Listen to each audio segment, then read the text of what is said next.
Welcome everyone to episode 4 of the draft. We will be heading to Cota in Texas for a road course race. It's kind of nice to be past the two drafting races, although we just came off a very exciting one. I am joined as always by Tino Patino and Phil Eastman. Guys, we're going to do just a quick recap of the race. My bets did not hit at all. I broke my rule of playing a head-to-head matchup on a drafting track. Keselowski over Denny, brutal, and just got Ricky Stenhouse pretty hard there.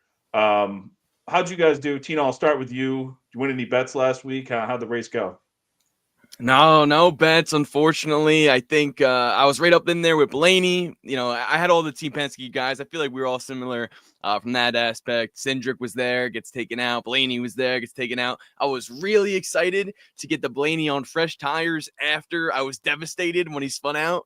And he was just so close. I think one more lap, he wins it. I actually have no doubt about that just because of how better and, the fresher tires at the end. But I couldn't be mad at the end because of how good of a race it was. Obviously, want to win money and have the bets hit, but I was really happy with the racing product and to have the bets be there at the end, despite some wrecks and everything like that. That's really all you can ask for. I feel like to have a chance at a super speedway. Yeah, I feel like we had a ton of guys up there toward the end of the race. Phil, how'd you end up? Yeah, I was down for the week. It was a tough one. I had a couple bets with Suarez and couldn't make heads or tails of whether his car stunk or if he was biding his time to the end. But he gets caught up. That knocks out a couple bets for me. Obviously, the guys you mentioned already for the win. It seemed like just what could go wrong did go wrong. I did have a Chastain top 10, which was nice. Had a Spire over front row, which was nice.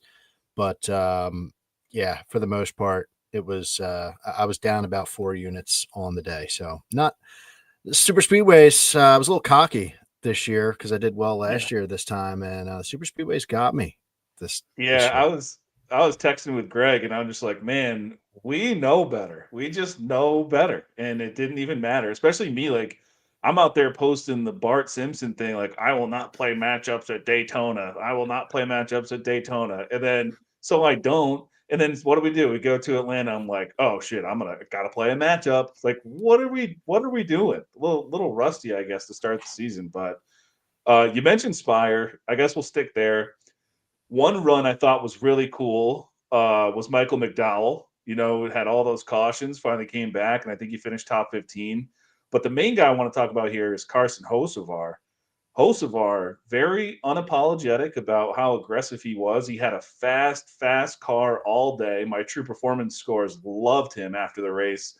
Um, I guess I'll just ask you both quick. Phil, we'll start with you.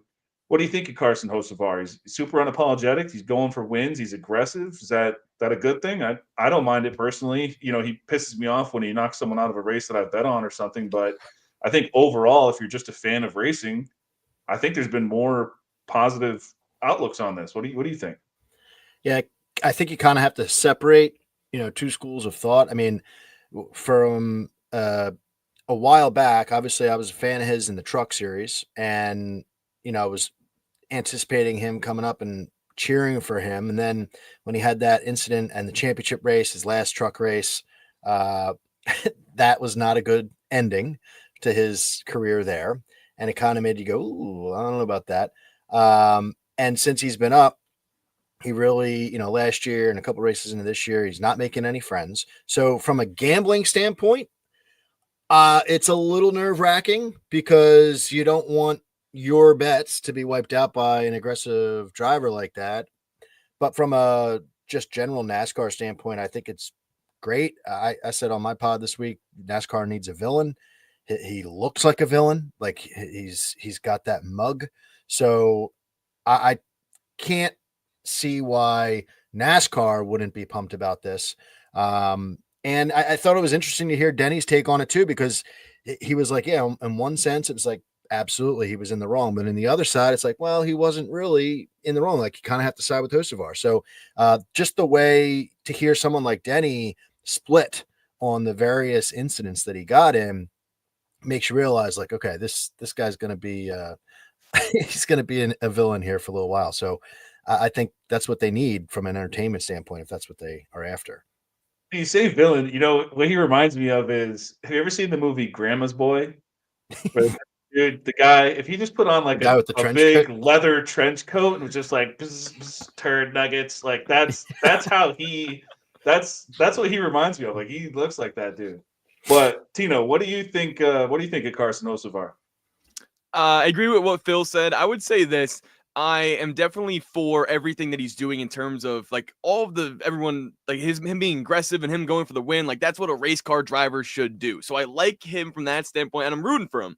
But the facets that he needs to change and everything like that in terms of the racing craft. I'm not in the car. If I could drive Atlanta, I'd probably win, but I'm not. So I think the case is for those drivers like Blaney, who talks to me after the race, Chastain, we saw talk to him after the race, whatever they said to him in terms of the things that he may need to change, if he does so, that would be awesome to see because right now he reminds me of a young Joey Logano. Joey Logano got into it with Tony Stewart. Joey Logano got into it with Denny Hamlin, right? And he was being aggressive and he was trying to go out and win races, and he wasn't that proven back then. Well, since then, 3 championships. So I'd like Carson Hocevar to change, and that way we can look back on this and be like, wow, he really kind of matured, grew up, and then got the rewards from it, like championships. Awesome, awesome. I totally agree with everything you guys are saying. I think it made the race more fun to watch for me. I mean, he's sticking his nose in everywhere. I mean, he's up and down the track. He's making moves to try to win. It is what it is. My next question. Real Go quick. ahead, go ahead. I mean, isn't it like I'm looking at the chat here? Like we got Brian in here saying, he didn't do anything wrong. Shout out Chris from Flag Hunting. What's going on, Chris? But and Robert as well saying like he did nothing wrong other than go for the win. Like that he has that at the moment, that like underdog feel. Whereas like he wasn't supposed to be there, right? He's fighting among the big boys. Like I think there was a bit of everyone kind of saying like, shit, that would be pretty cool no matter who you had money on. If he were to just kind of sneak up and snag that. So yeah, I mean, when you're in that moment, going for the win means everything. And it kind of shushes aside all the like old school, like, hey, let's race clean kind of talk. And then, maybe it was the too early stuff that is really the problem. But Yeah. the going for the win, I think everybody's like, wow, that was pretty cool. Yeah, he's like there's extreme highs and lows. Like I'll be cussing him out mad, and then he does something, and I'm like, oh, I can't be mad at this kid. Like I want to be mad at him, and I can't be mad at him. He's doing good. So speaking of doing good, which is about really well, maybe better than anyone. I have one question for both of you, real quick. Tino, start with you. Does Christopher Bell have any weakness? Does he have any weakness at any track type or anything? No, I don't think he does. I don't think he has a single weakness. And I think the fact that he's gaining confidence in his abilities and it looks like having more fun at the racetrack because of it. I'll say this about Christopher Bell. The one driver we can compare to him from that standpoint would probably be Kyle Larson. And obviously, Kyle Larson has a big weakness in super speedways. Well, no, Christopher Bell is always a driver. Yeah, he just got his first win last week, but he's always there at the end. Like he has been throughout his career, finishing top 3s at Daytona, etc. So to me, Christopher Bell is also, rivals with Kyle Larson on the dirt track, and he's leaning into that. He's saying, yeah, I want to be rivals with the best driver in the world. And who did he beat in a 3-wide photo finish? Yeah, future 3-time champion Carson Hocevar, but also Kyle Larson. So to me, to see that from Bell, the fact that he wants that rivalry to be talked about and to be like noticed that he is Kyle Larson's rival, I think Denny Hamlin kind of played it off when him and Larson were going on. They're like, we're just buddies and we get into it, whatever. Nah, Bell and Larson, they have respect for each other, but they don't actually necessarily like each other that much. And I think that's the perfect thing for a rivalry because they're always going at it. So I say there's no weaknesses to Bell, and he is like right there with Kyle Larson in terms of being the best driver in the sport right now. Yeah, he's that guy right now. What do you think, Phil? You agree with all that? Yeah, I really do. And I think we used to be able to say super speedways for Chris Bell, but last year and what we just saw so far this year, I mean, he's learned that too. So if you're good there, we know he's decent on road courses, and it's really tough. If he's going to have a weakness, it would probably be, pit crew and that type of stuff, but that remains to be seen throughout the season. But when we're going to each track, there's not really a track. Like when you first sent this to us this week, I was thinking, well, Blaney's pretty good. He's serviceable. He's not horrible on road courses. Very good super speedway driver. He's decent on, very intermediate tracks. But there are certain tracks, like I think Richmond is like absolute kryptonite for him. I can't. So then I was trying to go through the roster, and you could kind of spot that for most drivers. Chris Bell's really stepped up. So I don't see a weakness there at this moment in time. I got one more thing totally with that agree. too. I would say that the only maybe comparable drivers to Christopher Bell right now would be Chase Elliott. I think Chase Elliott doesn't have that many weaknesses either. Like, great road course racer. He's been racing, but like he hasn't had as many wins as earlier on in his career, but he's Mr. Consistency. Same thing with William Byron as well. I feel like he's got now some road course wins too, especially when we look back at Cota. And the last thing too, I'll say with Christopher Bell, his post-race interview, one of the first things he says is, "I love super speedways." That was a nod to Kyle Larson not liking super speedways. I don't think many people caught on to that. I love that from him, and I wanted everyone to know how much that was awesome to me. I was like, wow, he's really that dog. That's a great point. Yeah, that's a great point. Awesome that he did that, said that. I was happy to see him win. Didn't have any money on it, like we said, but I didn't care. The race was exciting. I knew what I was getting into. I think we all did, betting on a drafting track. It is what it is. Christopher Bell winning, that was a cool story. It was cool too, because like even Denny said, like we set our cars up to race. Like we're not gonna qualify well. It's not gonna happen. We're set up to draft and race well. And a lot of crap happened, but by the end of the race, there's a lot of Toyotas up there. I think Reddick and Bubba were fast early, but beyond that, these guys really just played a smart game plan, and that's what Bell's done at these drafting tracks since started a really good trend last year. All right, let's jump into Cota. It's enough about last week. Let's get into this week. We're going to do a quick race preview. Phil, if you don't mind taking that away, we'll talk about the track, the changes to it, anything else you want to mention about the race, and then we'll get right into the draft. Oh, you're muted. Oops, sorry. Yep. So absolutely can do that. We are going to the first road course of the year, as most of us in the chat probably are aware. We're going to Circuit Americas, Cota, and this is the 5th time they've been there, 4 times previous. The first time they went there was a little bit wonky, little rain shortened race. There was, driving in the rain, kind of feeling it out. Since then, 3 races after that, all next gen car. So I think those are the races that you want to focus on if you're looking back from a stats perspective. But as far as this race coming up, there's actually some changes even to those races. New track layout, as Ryan has on the screen here. We are going from a 3.4 mile track, which is absolutely enormous, to a 2.3 mile track. So you see that whole right side cut down. And what that means is the race length is relatively the same, but what we're getting now is more laps.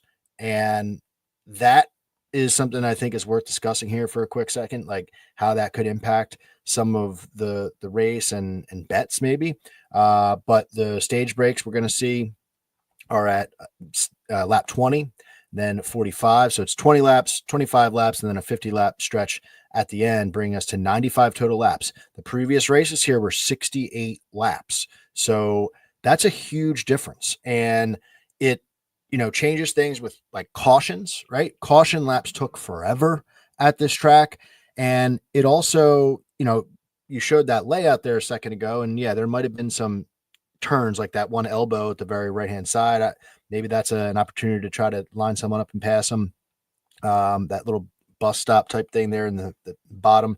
But I think having 98 chances at the other places on the track could result in some more passing, some more, exciting racing. And I just wanted to get kind of your guys' thoughts on, is there any way we can kind of apply that to anything with our bets or just the outlook on the race in general? Well, I think a couple more changes too is they're bringing a brand new tire here that they haven't raced on before. one that's supposed to bring some more tire wear to the race. And the other twist to that is the entire thing's been repaved. So they're just on a whole freshly paved track with a new tire that we've never seen before, that is supposed to wear. So I just think as far as betting goes, I mean, really focused on practice and qualifying. I think there's two 45-minute sessions. Just really want to kind of dive into that and see who's hanging on to their stuff a lot better, throw away the trash laps, things like that, and just see who we think really is fast. Pay attention to practice and qualifying and then focus on that.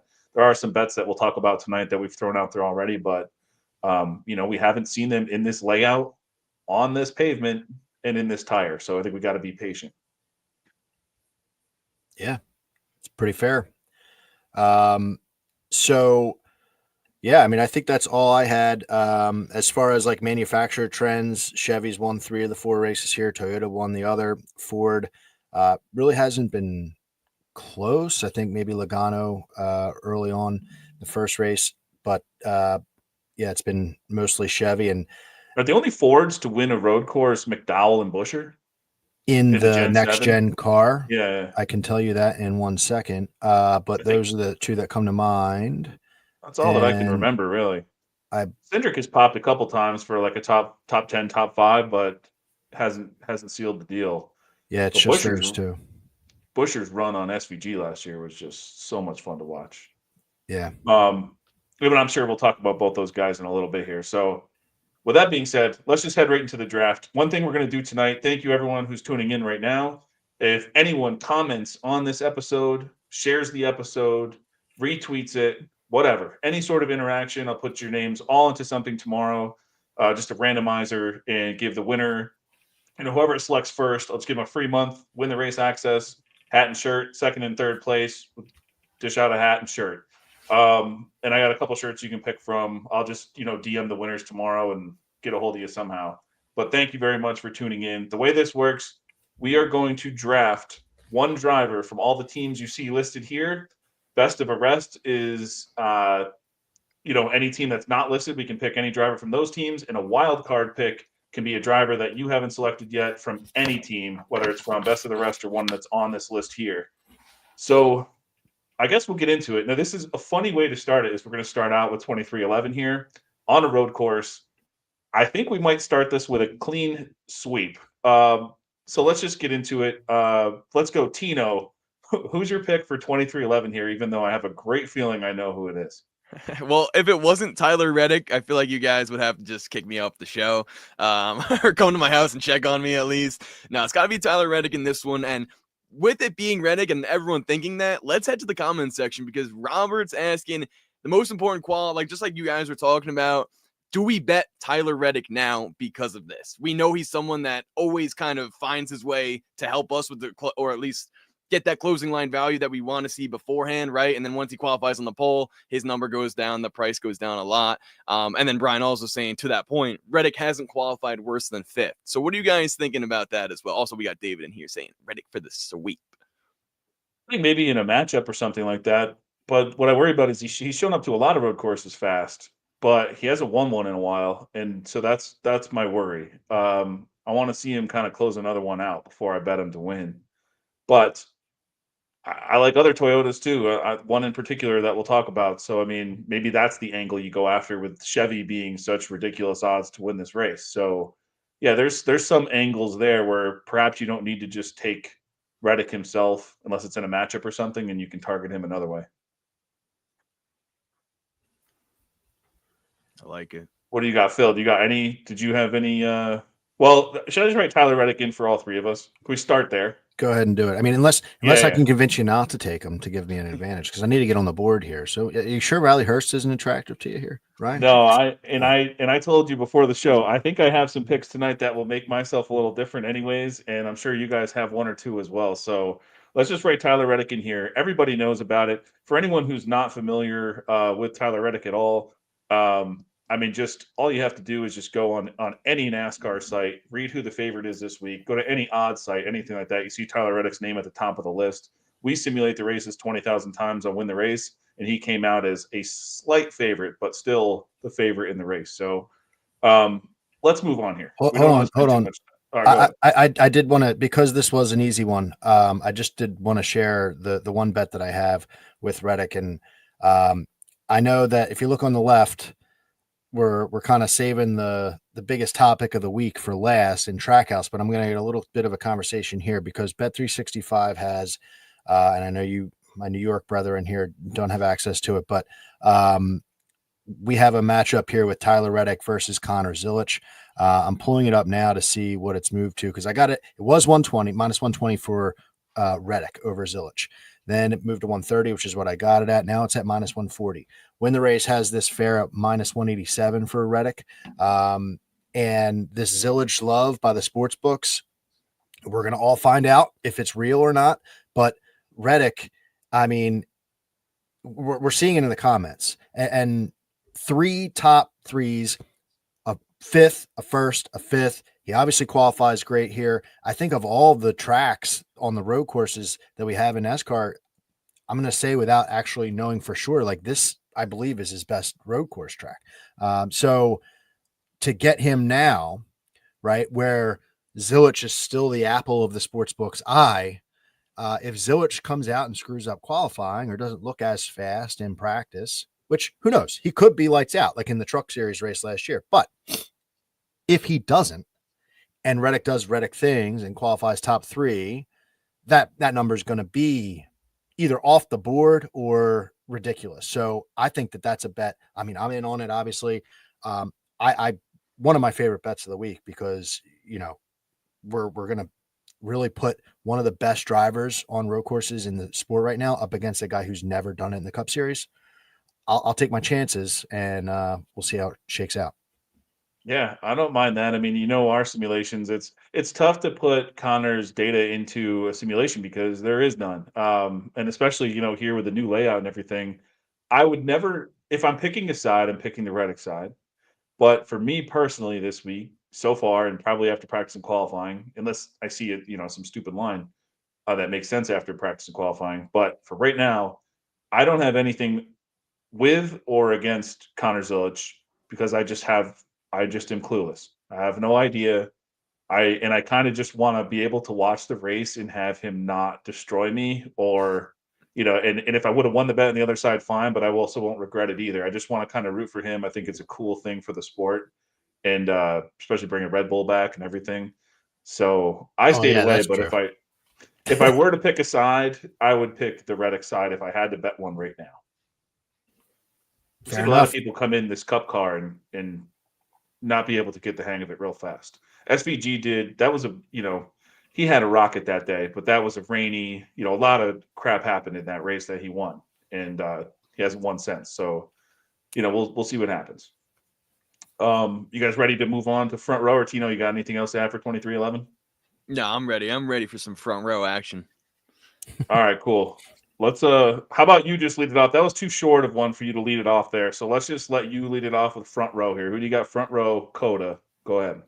Oh, well, here's a perfect way I can put this. It's my boy Nemo, who I kept calling Nemo last week, so that's on me, Nemo. Nemo, Zane Smith has 2 wins here in the Truck Series, so Smith is my pick. Me too. Let's go. Put Zane Smith on the board for me. Finished 20th here last year as well at this track, so I think this is a good spot to put him back in the lineup. I don't trust Gregson. I don't trust. Actually, Todd Gilliland has, I feel like, a little bit more upside than Gregson, but Zane Smith to me, he's the guy here. If he's gonna like continue to actually show us some potential, I feel like it could be now at tracks like this, like the road courses where he has excelled at in different series. So I'm hoping that's the case. But yeah, that's really all I got for Zane Smith. I feel like it's limited when we get to front row specifically, just because Gregson to me is not an option. Maybe you can make a case for Todd Gilliland, but I got to go with the guy that I've seen race well here before, even if it is another series, and finished 20th last year. I feel like that's not too bad in his equipment. I'm gonna roll with you here. So I'll just jump in and say I'm going Zane Smith here for front row. You know, everything that you said, there's not really much else to add on except for, you know, when he did win those 2 truck races, he beat Kyle Busch both times. So that's kind of cool. But beyond that, one thing that a lot of people don't realize is last year, of these 3 front row drivers that are on the roster this year, Zane had the best average finish on road courses of all of them. of Gregson and Gillen. So he's not. We know he can race these courses, especially Cota with his wins here over studs like Kyle Busch. And I know that's the Truck Series, yes, but we know he can see these turns, break, do what he has to do, and then to see that he had the best average finish of these three on roads last year. Yeah, give me Zane here. Not much else to say, like you said, Phil, unless you can add to it or pick against us here. You guys are killing me, man, because I did write a little bit of a rough draft out here, and I was like, you know what? I'm going to shock these guys. I'm going to go with my guy, Zane Smith, 4 for 4 top 20s, the road course this year. So that's brutal. Now you put me in a bit of a pickle. It's either Todd Gillen or Zane. You're already starting to write Zane.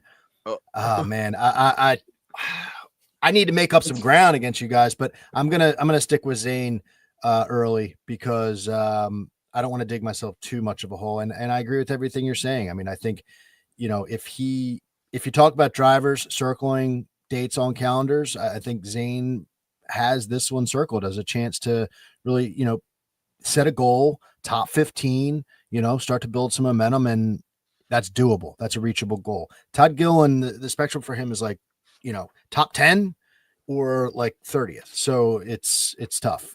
We've seen Zane be very consistent on these style tracks last year. All right, cool. Well, I think we'll have enough going, especially with best of the rest and wild card would be different here. And we could even be different with this next team. Let's jump to Hendrick and Phil. You can lead this one off. Who's going to be your HMS driver here at Cota? All right, so no copying. No, I'm going to go Alex Bowman. He's my pick here.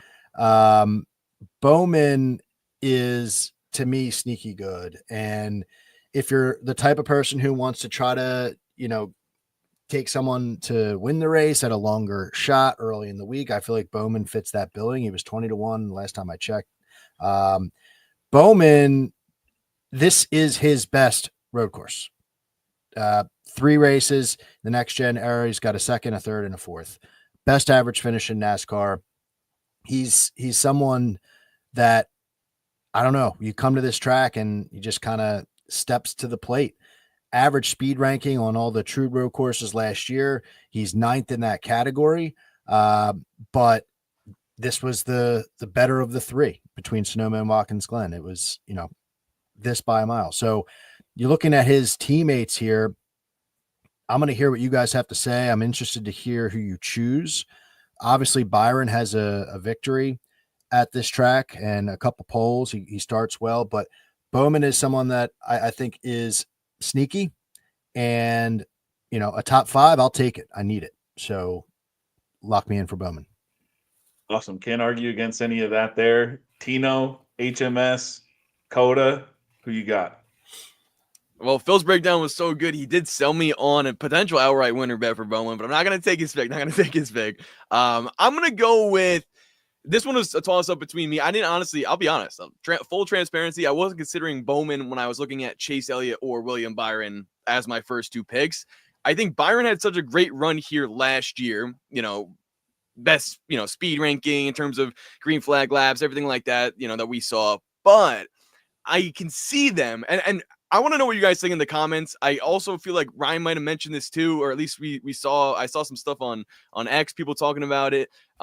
If there's any strategy coming into play with this being a road course, flipping the stage, getting any stage points. I know it's super early, 3rd race of the year, but with him already having a win, I think Byron could potentially see other drivers just be better than them as a whole this weekend, and then try to play that card after the first stage if he's not, leading like he was last year, which I don't think he will be. With all that being said, I'm looking at best finisher out of Byron or Elliott. I got to go with Chase Elliott in this one because of that fact. I think Elliott's kind of due to have a better run at a road course. We haven't seen him sort of have the same magic as he used to. So that's why I'm going with Elliott here as well. Awesome. So, well, guys, it didn't take long because I'm going to take William Byron here. So there it is. I can't argue against either of your picks at all. But I want to touch on something that you just mentioned. Will these guys, one, have a different strategy and go for a stage win or something like that? But 2, like, will they have more focus on other cars within the same camp? I think is kind of what you're saying. Like maybe Byron doesn't come in with the absolute rocket, but I don't think that'll be the case. I think Byron will still come here fast. He's won 2 poles here in a row. And 2 years ago, my brain's been all jumbled between 2024 and 2023 too. I had this happen. I was talking to Eric Eastep earlier today, and I kept thinking last year was the year where they didn't have stage breaks at Cota, but it was 2023. I don't know if it's just like having 2 kids under the age of 5 or what, but like the last 2 years have just like molded together in my brain. But having said that, whatever.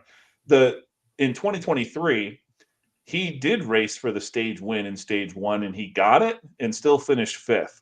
So while maybe I wouldn't bet Byron to win just because of that worry, if we're playing this game we are and we're just trying to get points, I think he can point himself into a nice day here, even going after a stage win and getting a nice finish. So give me William Byron here. He's showing up fast every time. I do think this has been, again, we have the new layout, new pavement. I don't know what's going to happen here, new tire, but it's been a very horse for the course type of track. Like you mentioned, all of Bowman's great finishes here in a row, and we're going to talk about other guys too. Byron has been one of those guys where consistently showing up fast here. So give me Byron. I'm glad it makes us a little different here. Phil, why don't you start us out? Well, first of all, do you guys have any bets before we jump to Joe Gibbs? I did see a bet placed in the chat here by Chris, so let's bring that up.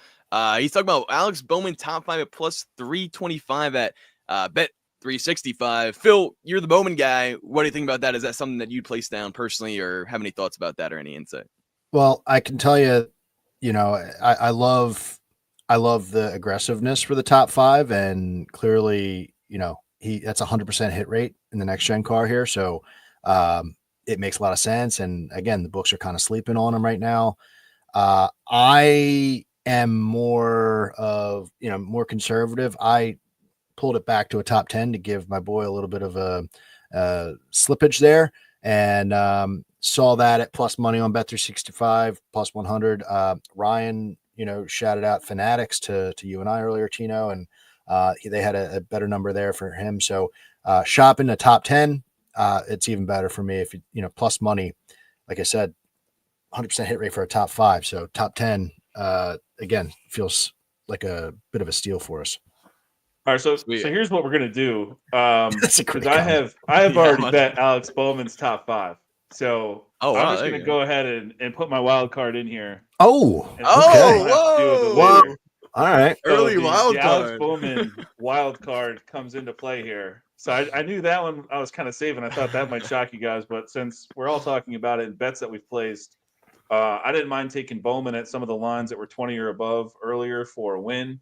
But I took his top 5 when it was plus 310. I don't have access to 365, and Fanatics does not let me bet there, so I couldn't go there. But if anyone has Fanatics, they had a boost on there that was like a $200 max boost. It was only 10% boost, but still a boost. And they have the best top 10 lines of any book, and it's not even close. If you're allowed to bet there, so check Fanatics first if you're not a part of that book. But yeah, give me Alex Bowman here. I got a couple things that I wrote for it, so might as well just get into that now, and then we can move on to JGR. A lot of what has already been said here by Phil, but here's one that I found. He's one of 8 drivers who ran over a quarter of their road course laps inside the top 5 last year. So if you're just looking at like an elite 8 of just who the road course guys are, Bowman should be one of them. Again, we got to see what happens with this new layout, new pavement, new tire. But if tire wear comes into play, I also don't mind Bowman on a tire wear track. Got a couple wins on some high tire wear tracks in his career. So yeah, give me Alex Bowman for my wild card. You guys good? We'll go to JGR, and who wants to lead it off? Tino, let's let you lead off JGR here. All right, thanks. Because then I can mention my boy Zach saying, I'd rather sit on a parking cone than root for an HMS car. I thought that was funny. And appreciate everyone in the chat. Keep commenting, keep letting us know who you think, what your pick would be, and everything like that. Here we go. Me and my boy are synced up right here. Nimmo saying, Bell is my pick over Ty Gibbs. just because he's more experienced than Ty Gibbs, but Ty could surprise me. Well, I'm going to surprise you, Nimmo. I'm going with Ty Gibbs. I watched this race back last year, and I remember he did only lead one lap, but it was a battle between Ty Gibbs, Christopher Bell, and William Byron. And the fact that Ty Gibbs at that stage of his career, which it was only last year, but I still felt was very new in the Cup Series, he was still hanging with those big dogs. And I remember thinking to myself last year, watching this race, I had not bet on Ty Gibbs to win it, so I didn't want him to, but he looked capable of doing so. And I said to myself, next year at Cota, I'm betting on Ty Gibbs. That's what I'm doing. I'm standing by it. In my head, I said I like Bell for Atlanta. I didn't mention anything about it because I didn't think it would be a factor, and then he wins. So that's sort of being full transparency here. I think Ty Gibbs, from what I said last year and what I thought, could now kind of bring it full circle here with Ty Gibbs at Cota. Another stat too, which is perfect. I thought I saw 4 of the last 5 first-time winners in the Cup Series have come on road courses. You know, take that as you will, but I thought it's something that's definitely playing in my factor here, or in my favor, with Ty Gibbs racing at Cota this weekend. Yeah, I saw that same tweet, and then someone was like, "Oh, it's Ty Gibbs or Connor Zilic. Like one of those two's got to get a win then." So, it's funny that I'll jump in here and I'll do my pick because I think that my pick was robbed by Ty Gibbs in last year's race. Christopher Bell, he was on that alternate strategy. Oh, not Bell's plural. Great, Christopher Bell's. So Christopher Bell, he he was on that alternate strategy. He was fast as hell late in that race. He ends up getting to the back of Ty Gibbs, and Ty Gibbs did not play nice at all. I mean, this is a teammate who's clearly faster than you at that point. So fast that he's got a chance. We're tracking the times. He could catch Byron and go for the win, and his teammate doesn't play nice, doesn't let him by, and the result is what it is. But yeah, give me Christopher Bell here. I mentioned him a little bit earlier, but he's finished 2 races here in the Gen 7 era. He's finished 3rd and 2nd. So he's always there. It's kind of that thing I was talking about, like the horse for the course type of thing with this track. So many other drivers get credit for being great road course racers, but Bell should be on that list. Similar to what I was saying with Bowman. There's only 6 drivers that ran over 30% of their road course laps inside the top 5, and he's one of them. So he's a little bit, running up top, a little bit better than Bowman or more consistently.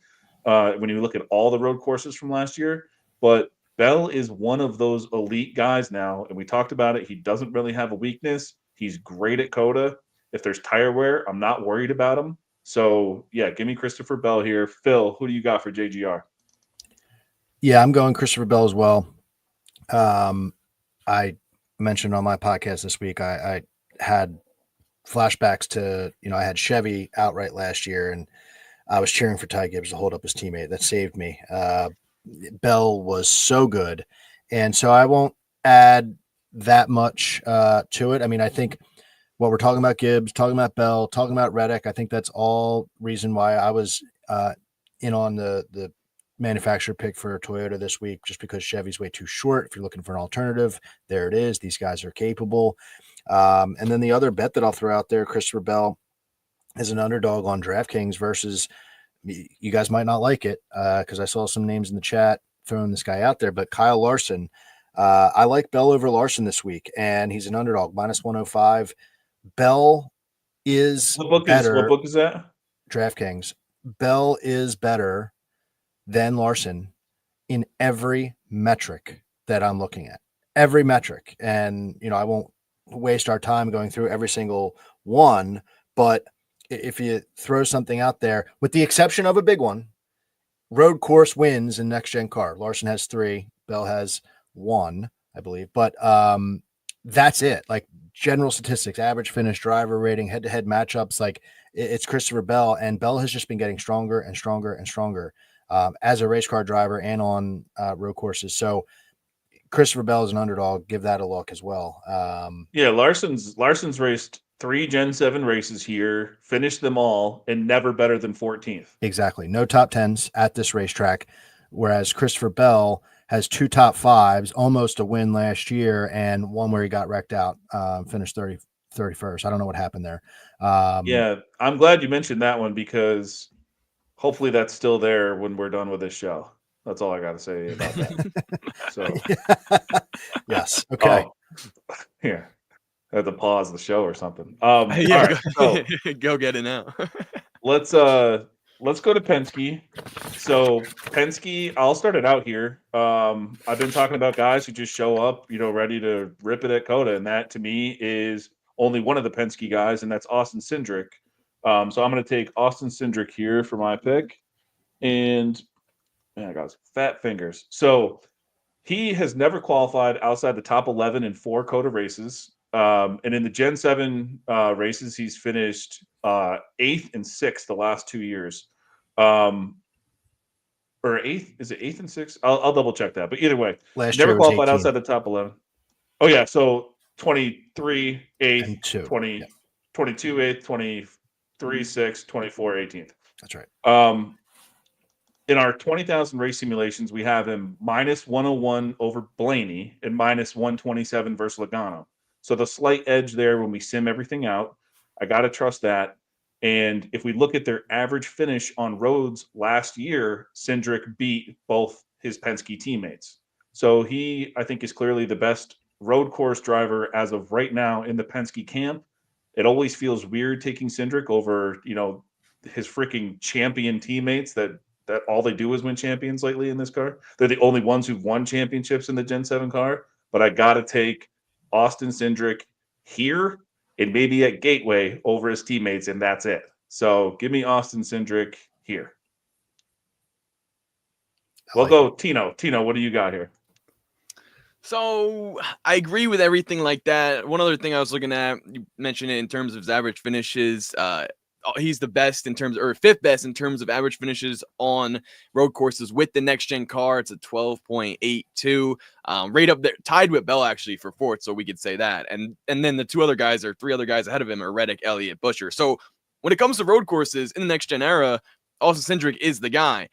But I'm not going to pick Austin Cindric this week. I'm going to go with Ryan Blaney. And the only reason why is because I want to be a little bit different just to potentially get some points to win the draft. So I want to also note that because I do believe everything you guys are saying with Cindric and everyone in the chat. I love Cindric as well. I think he's got something to prove too, which could be, he could be coming out more aggressive after potentially trying to win Daytona and Atlanta, getting screwed out of both. He could have a good run here. But the one stat I did have in Blaney's favor was the fact that he just started off this year with 2 top 10s. The only other driver to do so was John Hunter Nemechek. I could sort of see him getting 3, maybe definitely just a 10th place finish after some calamity at the end. And then that's the storyline people are talking about Ryan Blaney with 3 top 10s. So that's all I'm going to say there for why. But I also kind of want to go back to this with Brian in the chat just to respond to it, because he said, I don't think Geyser Points racing in the 3rd week, a second win is way more valuable. I agree. But the reason why I think it may potentially be a factor is what if those guys that have a win already, so Bell and Byron, are just not capable of getting a win with the, whether it's stage 2 and they're like, all right, 10 guys are faster than us, 5 guys are faster than us. I don't see that being the case because there are 2 top dogs and they were at this track last year. But if they're off the pace by any means, that's where I could see it come into play. So I wanted to respond to that. No, I like that. Those are all great points. And I considered that with Bell and Byron. Just going to kind of, I guess I did take both of them. I'll just take my chances there and see what happens. Phil, who do you got for Team Penske here? I'm going with Austin Cindric as well, Ryan. So you and I have a pretty similar roster at this point in time. Love Big Ross's point.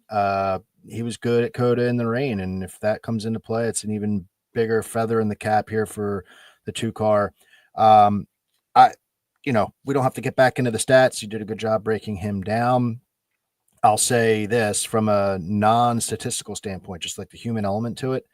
I'd have to imagine that him and that team are saying to themselves, like, we could be leading this series in points right now if things shook out a little bit better, if Larson wasn't a dickhead, and, if Daytona, we didn't get Daytona'd, because they were controlling both of those races.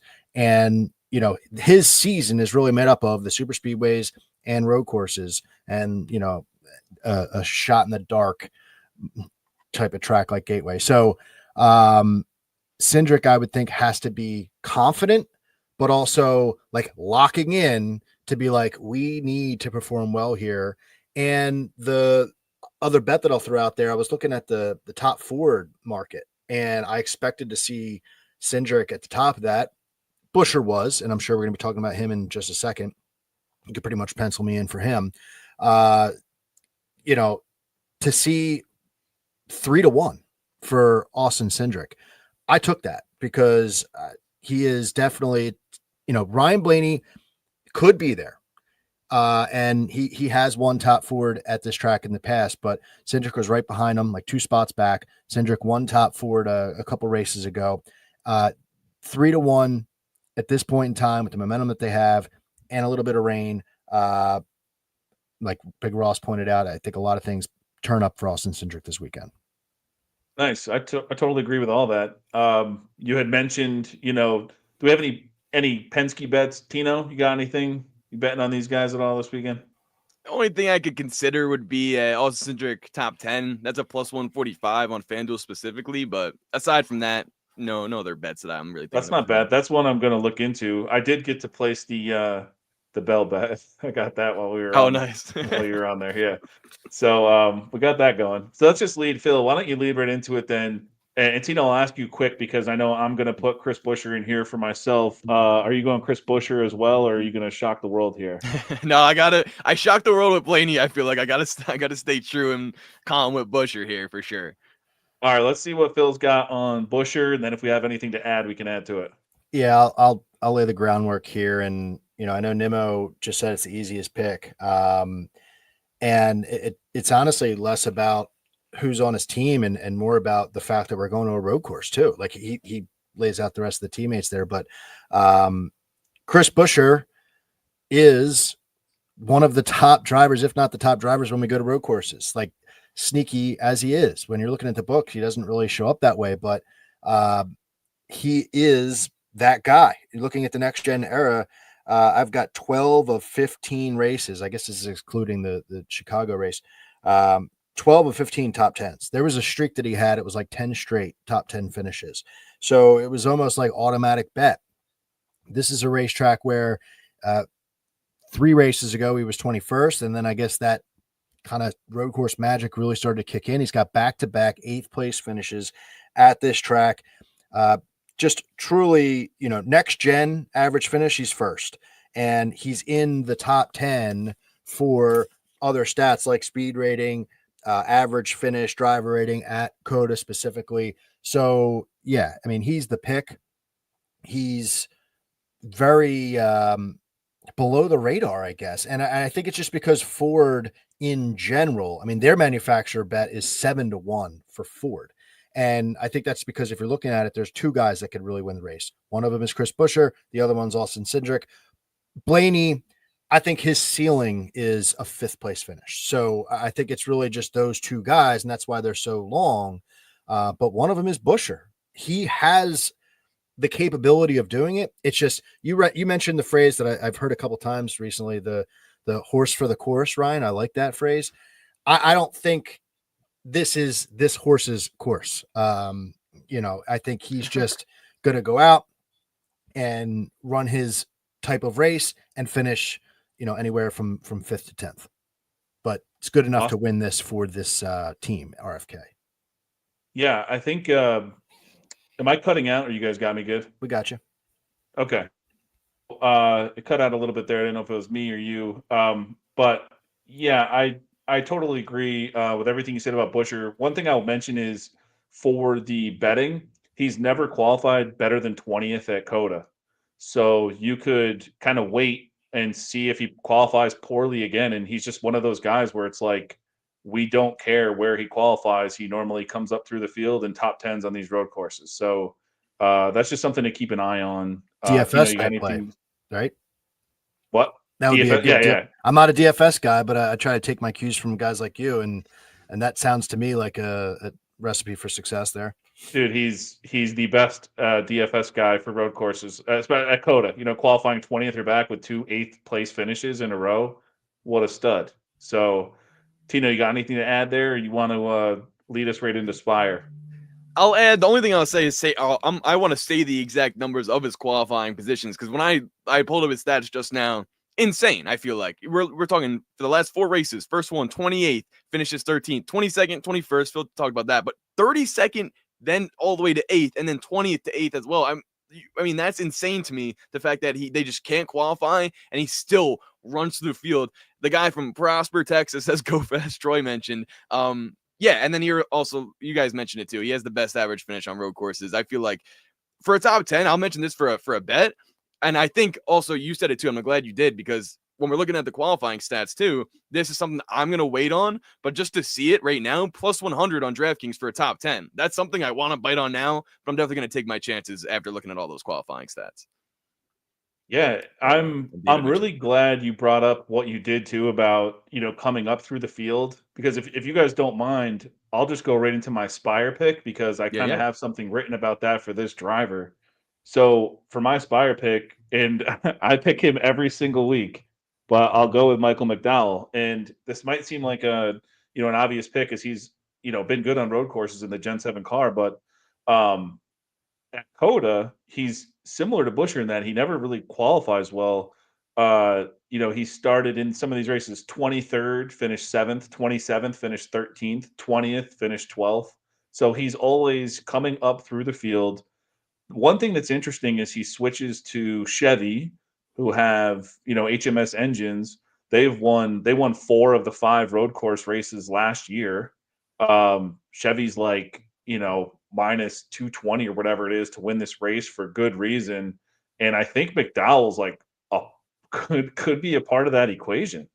Um, I don't know. Like, do you guys think he can win here? Is this another sneaky top 10 type bet for Michael McDowell? I'm looking at it like a top 10. Yeah. Top 10's as far as I can go. Plus 140 right now on DraftKings. I think that's a good value. Did he finish like 39th here last year? Yeah, right? Like he had just a bad day. Something might have happened to him. That's what I'm looking at on my sheet at least. But at terms of winning, I don't think he can beat all the other drivers on the board right now, or at least in terms of who we've mentioned. Yeah. Like we'll get Trackhouse, for example. Like I'll allude to that right now. I don't think he can beat SVG or Chastain, or I don't think he can beat, Chase Elliott or Reddick if they're up there. Any of the Gibbs cars either. So I do think he'll have a strong run, and he's my pick as well. So you can throw me on the board for Michael McDowell. I considered Hocevar, but I just think he's probably going to get punted if an opportunity arises for Kyle Busch. But I don't know. In terms of top 10, is that something you're playing now, or are you going to wait until after qualifying for McDowell? I think he's like Busher. I think I'm going to wait. The qualifying hasn't been there, so I'll let him figure it out. He's another one too, where I don't mind him on tire wear tracks. If these tires are really going to wear, I like McDowell when that's part of the equation. So I'll wait on it. For DFS, I think he's good in multiple ways. He's either going to be starting the back and be chalk because people know he can come up through the field, but I also would like to target him if he qualifies well, because not many people would want to play him then thinking he's going to lose position. But I don't necessarily think he'll lose position. So he could be like a cheaper DFS guy that can maintain position and score really well, or even improve upon that great position and contend. So, Phil, you got anything? So is McDowell your pick, Tino? Yeah, I'm going McD. Phil, who you got? I am going to be different. And it's not because I disagree with Michael McDowell, but, I could definitely get behind throwing some bets in on race day, waiting to see how he qualifies.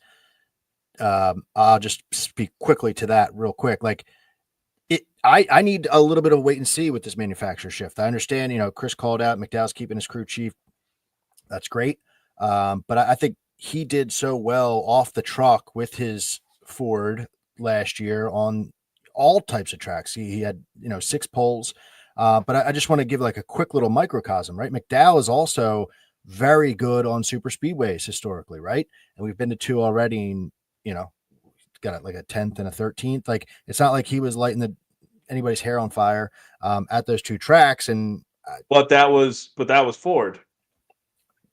Yeah, true. Right. But it's still like McDowell with his crew chief moving over. I understand what you're saying there.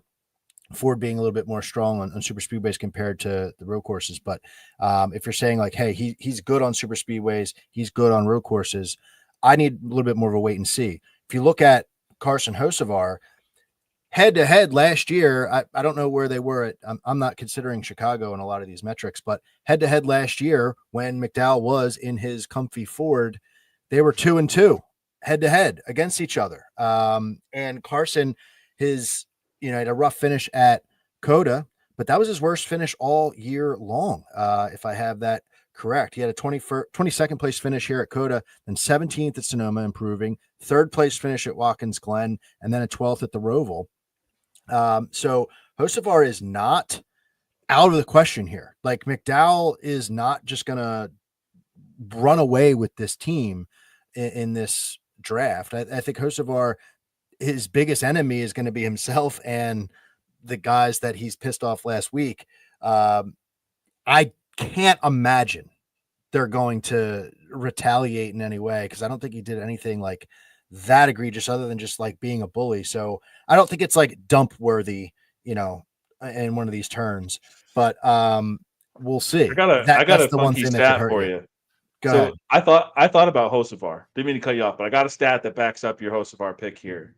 So if you look at the true average running position in the 5 road course races last year, there are only 1, 2, 3, 4, 5, 6, 7, and we'll count 8 and 9 with SVG and Allmendinger because they switched between the 13 and 16. So he's inside the top 10 in true average running position on road courses last year. That's not many people know that. It's I mean, he's wild. only behind the 2 guys I just mentioned, SVG and AJ, Larson, Gibbs, Bell, Chastain, Bowman, Reddick, Elliott, Hocevar. That's wild. It is I mean, this wild. kid is good. So to me, this kind of sets up for me as like to be different. Obviously, I'm trying to get on the board here. I'm trying to make up points from a season standpoint. Already, I'm down a little bit in the season bet that we have from total points. So the pick here for Hocevar, it kind of fits, and I'll cross my fingers and we'll see here. But yeah, I don't think McDowell. I don't not like McDowell. I'm just saying, like, I don't think it was a runaway in this one. That's a great pick. I love everything you said. We had stats to back it up. That's awesome. I think Hocevar is, like we talked about at the beginning of the show, he's turning into the real deal here. So If McDowell doesn't show up, I think to your point, Phil, that 71 car like could just be bad, right? Because like we saw all last year, like terrible Zane Smith runs, and it wasn't. I don't think a lot of people were blaming him for that, right? In that 71, but now it's like if McDowell doesn't show up on a road course that, like as you mentioned, he's known to be good at, is that car just not as good as the 77 and the 7? Or we'll have a conversation next week if they need to hit Yeah. the panic button. yeah. yeah, we're learning quick here. Or we will learn quick. So now this gets to probably the most interesting 4-man team we have on Cota weekend. This is where I thought I was going to be different, even though I think it's kind of an obvious and chalky-ish type play. But I'm going to take Ross Chastain here over SVG and Zilich, and I don't think anyone's taking Daniel Suarez. So Ross Chastain, I mean, he's been great here. At Cota, he's finished 4th, 1st, 4th, 7th. And if we just look at his Trackhouse runs, he's gotten better at showing up fast, too. He's qualified 16th, 12th, 6th. So he's improved by 4 and 6 spots in his qualifying every year he's been with Trackhouse here. They must picture this as a great place for Chastain to gain in the standings and possibly win and get into the playoffs. The twist here is that who are they going to give their fast Trackhouse car to? It's always been Chastain when we get to Cota, but now you throw in SVG, you throw in Zilich. They've given the fast ride to Suarez somewhere else, where he won was at Sonoma. So they have the capability of giving someone a winning Trackhouse car. I just think I think it's going to be between Chastain and SVG. And I'm just going to take Chastain. He shows up well here. The other thing I really like is that he's running double duty. He'll be running the number 9 JRM car on Saturday. I just like that he'll have some extra time seeing the new surface on the track, the new turns, and everything. So SVG's not running it, which I thought was kind of interesting. But the other Trackhouse guy, Zilich, is because he's in the Xfinity Series. So I just like the experience here of Chastain and the consistency he's shown. So give me Chastain here. I did think that'd be different from you guys, but I could see how you take it as well. But I'll write in Chastain for me here, and then Phil, we'll go to you. Who do you got for Trackhouse? Man, I wanted Chastain to be different. And there's a part of me that's like, I never bet anything with SVG. Maybe I could take him in the draft because that would give me some rooting interest in him. But he finished like 20th last year in the Cup race. He was like started second, finished 27th in the Xfinity race. I have no idea what happened there. So for all the fanfare and the short odds that we're getting, it's not like this is an automatic situation. And you called it out. Somebody who's been a little bit more automatic is Ross Chastain. 3 for 3 in the next gen car, top 10s. I like it. So I'm going with Ross Chastain as well. Can't be Suarez. Zilich, again, kind of like you said, my one bet against him with Reddick is the only thing I'm taking against him. I want to see him perform. You mentioned the Red Bull car. I'm very anxious to see that on track. I can't wait for that. Staring at my Casey Kane Red Bull number 4 right now. So excited to see what that looks like. But yeah, I got to go Ross Chastain for the stats. And I think he very well could win this race. Perfect. I think that's, I mean, you're with me. So what else can I add to that? Tino, what do you got here for Trackhouse? Well, I got to bring up what my boy Nemo said. Give me the underdog, Connor Zilich. I think he will win in the Xfinity Series race. Not the Cup race, but he will finish top 10 in my opinion. But let me know what you guys think. Hey, that was Nemo. That ain't me. I also got to show you guys a little something here. That's your boy with his boy, Connor Zilich at Watkins Glen. I have a lot of respect for him. I think he's going to be great. I think he's going to be a Hall of Famer. And I think he's next up. And I think I'm next up. And I'm excited to see him race. But I'm not going to pick him. I'm going to pick Ross Chastain. Oh, wow. All right. That one. Wow. All right. I got you. But I do love Connor Zilich. Also, I do want to say while we're talking about him that it's I think why he is sitting at best odds plus 800 right now is just for the fact that everything I mentioned about the fanfare around him, and I do believe those things truthfully, but I think everyone just wants to have a potential Connor Zilich first win betting outright ticket just to showcase to their grandson one day to be like, oh, look what I got. It was Connor Zilich, as he's like going to be the next big thing. Do you guys agree with that? Because for the life of me, I can't figure out why the guy's making his first start. He's the youngest driver in the field in a Cup Series car and is plus 800 compared to Tyler Reddick. Yeah, the fanfare and wanting to be a part of it is a big factor. That and the books just not, you're just protecting themselves. Because there are probably a lot of bets coming in on him. It's same thing with Kyle Larson last year for the Indy 500. You know, that number just got down to nothing. So, yeah, I think it's that and the comparison trying to protect themselves. What do you think, Phil? I think so too. I think they overcorrected to try to protect themselves, but and that creates like more intrigue around it. It's like, what's going on here? You know, why do all these books have them so short? But I definitely agree with the concept of trying to make sure they're not getting totally smashed. I posted on X. They're just overcorrecting, I think, and so like Larson head to head against Connor Larson's minus 130, but to win, Connor was like 650 and Larson was 10-1. So they're just a little backwards with how they're doing it, but I understand why they're doing it, and I understand why people are hitting these other markets. It's like swings too far one way, and then people start going against them. So we'll see. The Larson one I didn't get just because Larson hasn't been good here, but I get the general thought behind it. All right, so that's enough of Trackhouse. Let's go best of the rest. This one's fun, Phil. Well, it might not be as fun this week on a road course. I think we might be able to pencil the same guy in here for all of us again. But Phil, who do you got here for best of the rest? Does it sound like AJ Schmalmandinger? Yeah, okay. Yeah, exactly. Yeah, AJ Allmendinger's who I'm going with, and you're looking at his Cota numbers. He's got a couple really bad finishes, but last year he kind of brought it back. Came back around with a 6th place finish. His Xfinity numbers are ridiculous. 2 wins, another finish of 2nd place, so 3 finishes in the top 2.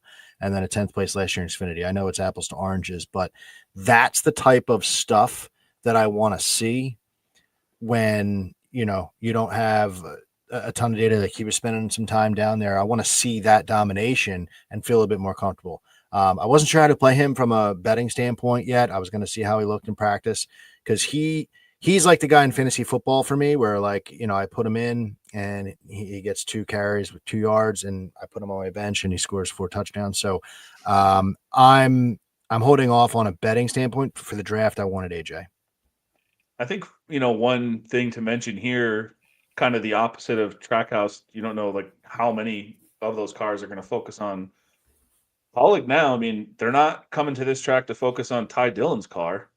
I mean, they're out here trying to get AJ into the playoffs by any means necessary, and it starts here. So how distracting that must have been for him, dealing with all of that, not getting a real setup.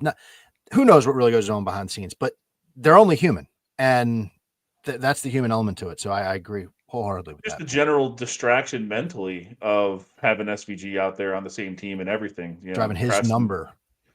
Yeah, like it must be nice for him now. He can come here and all the cameras and all the press are around the track house guys. It'll be very small, quiet on the set, as far as Colleague's concerned, and he might enjoy that a little more. Who knows?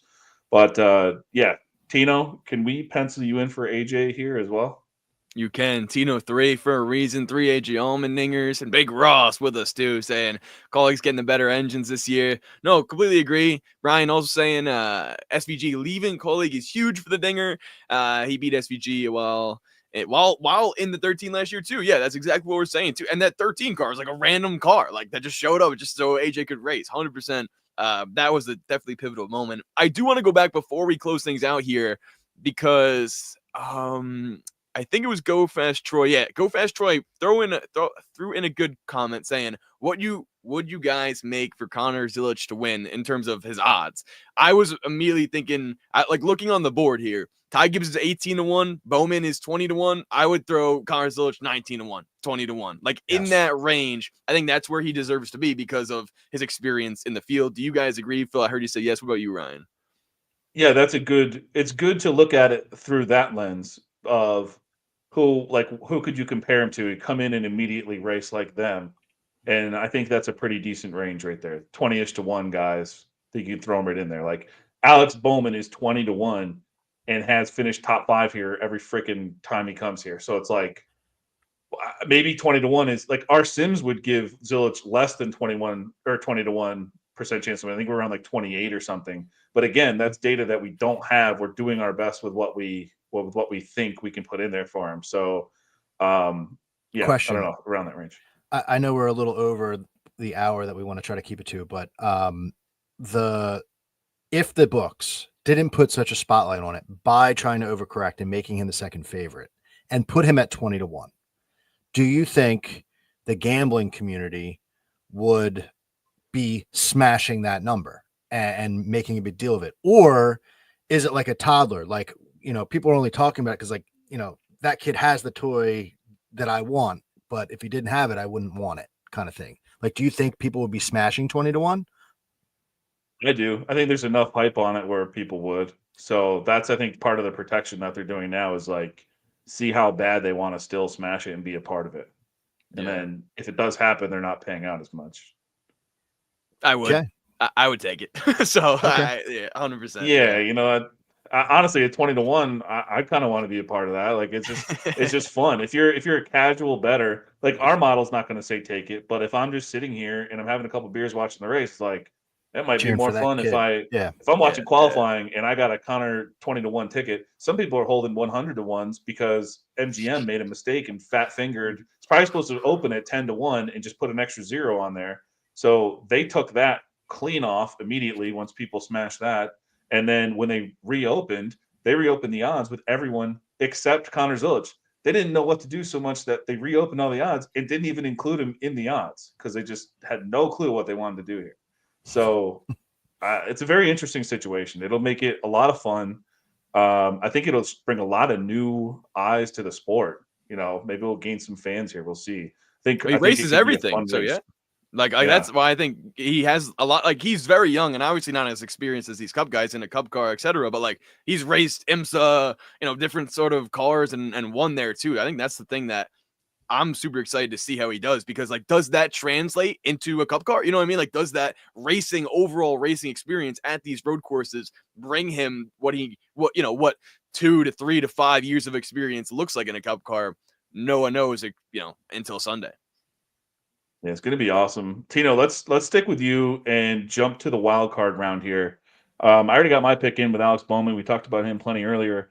Who do you have for your wild card pick here for Cota? I was thinking about a few different guys, all big names, Byron, Bell. Honestly, Zilch floated out there to me that I was thinking of, but I honestly think I do have to go with SVG here for the wild card.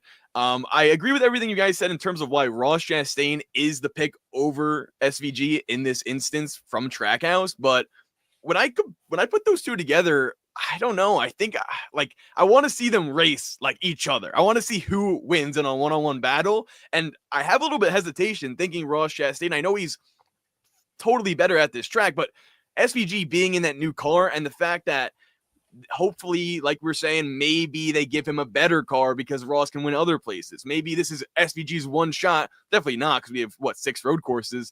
But I would go SVG here from all this. I think he's the next best road course driver that's not on my board. I would say it would be also my reason here.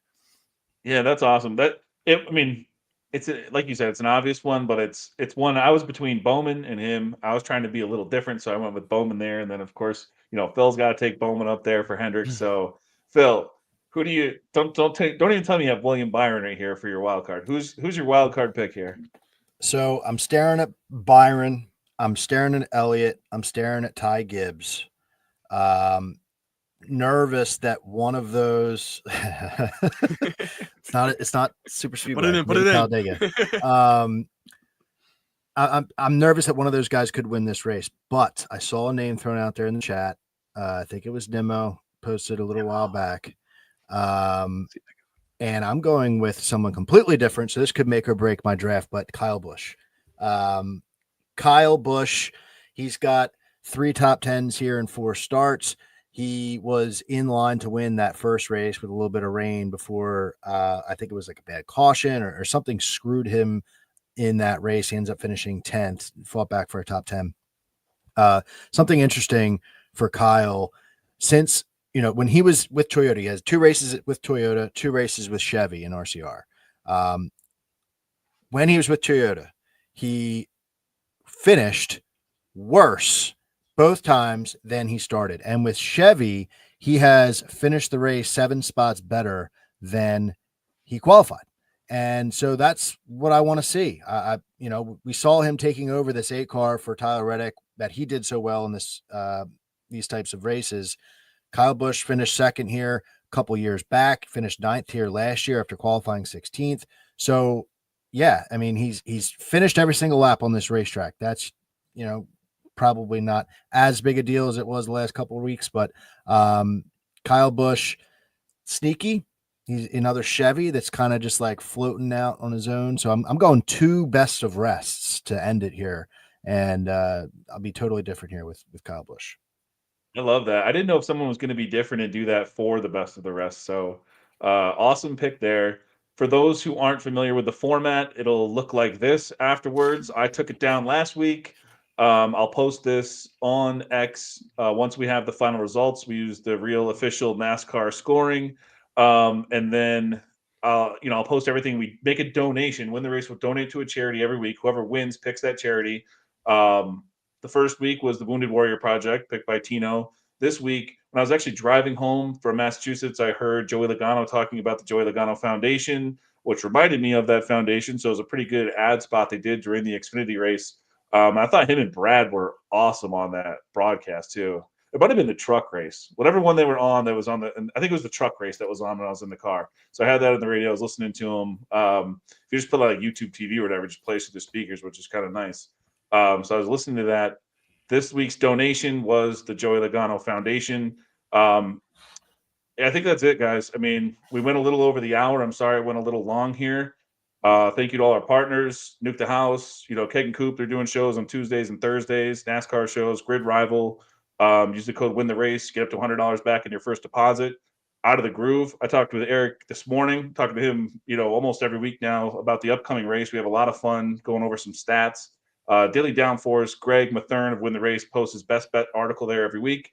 And Angle of Pursuit, Kyle and Brian, great podcast. They do DFS and just an overall look at all the odds every week, 2 shows. Check them out as well.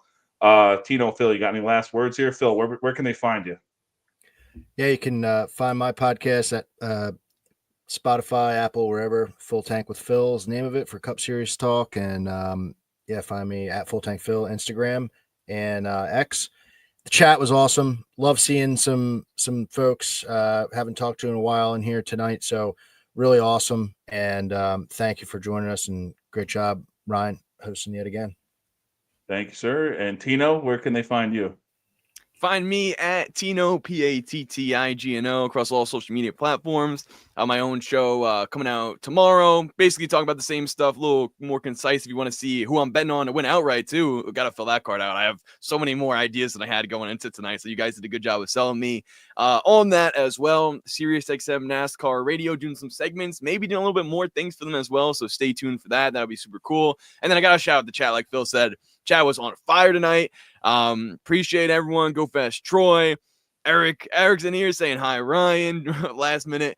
But Nimmo, Robert, Greg, Chris, everyone else in here, Brian. We see Maui in here, just going through everyone commenting. Really appreciate it. Made it fun, made us able to, talk back with you guys, interact with the chat, answer any questions you have. Wyatt, I see as well. Chris, if I didn't mention you already, Robert, and just everyone, Zach, who commented tonight, means a lot. And keep coming back, because this is what makes it fun, right? If you have a question, we can talk about it. If you have a stat or a bet you want to place, and want us to know about, I can mention that as well, and we can definitely talk about it on the show. So I appreciate everyone tonight, and stay tuned throughout the weekend. Yeah, thank you guys so much. You guys listening and commenting and everything make it all, so much fun. So that's what we'll do, giveaway here. We'll do 1 free month, win the race. I'll just randomly pick someone that's leaving comments right now, or shooting the show out there to their universe on X or whatever. And then get a couple hats and shirts going. And then for whoever comes up second and third, I'll send a hat and shirt out to them too.